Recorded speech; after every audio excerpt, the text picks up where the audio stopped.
Panibagong araw, panibagong kabaliwan. Charot, hindi ang kabaliwan. Totohanan na to guys. Papakitahan ko na sila ng medyo seryoso na, di ba? Hindi pa to, may next tip eh. Ito nga guys, i-share ko sa inyo kung paano ginagawa ko sa mga Neat, ayan. Ito, hindi naman sana ma-relate, kaso naglalaro kasi at magpa-practice na. At bukod dyan, tignan nyo ang kanilang kasuotan, tapos wala pa proper shoes. Tapos, isa naman na to ay late daw. Kaya ang sinabihan ko, syempre, matik nakakapagmalayo, di ba? Dapat alam mo yung oras ng punta mo dapat.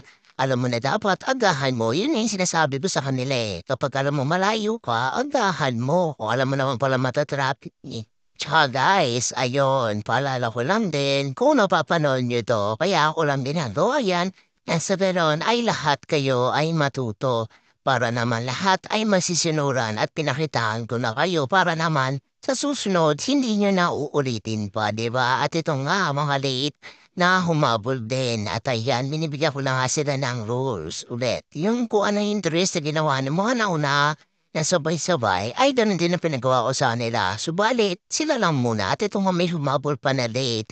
Ayan, pinagmamadali ko na nga siya dito kasi nga para makahabol dito sa dalawang babandating din.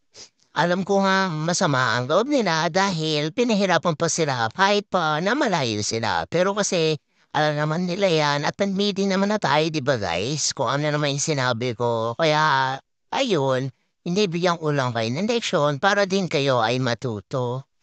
Kaya sana hindi sumasama ang mga loob ninyo.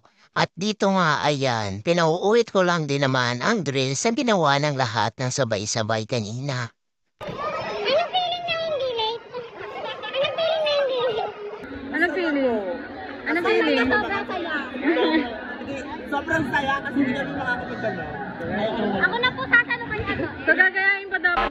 Dami Evas, isa din naman siya ulit mamaya, tignan nyo guys. Hindi, hindi pagayahin. No. Never!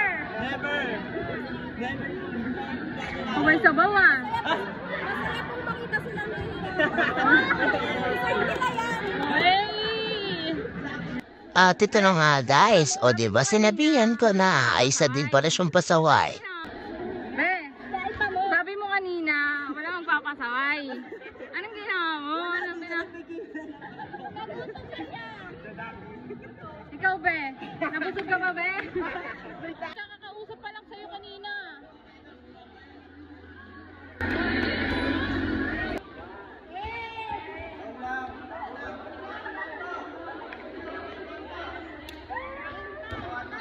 At nang matapos niya ang lahat ng rules, ayan, balik na ulit kami sa practice para magdagdag na tayo ng bagong step sa kanilang sayaw. Ang namalinis na namin yung sayaw, ito nga nagkaroon kami ng konting meeting.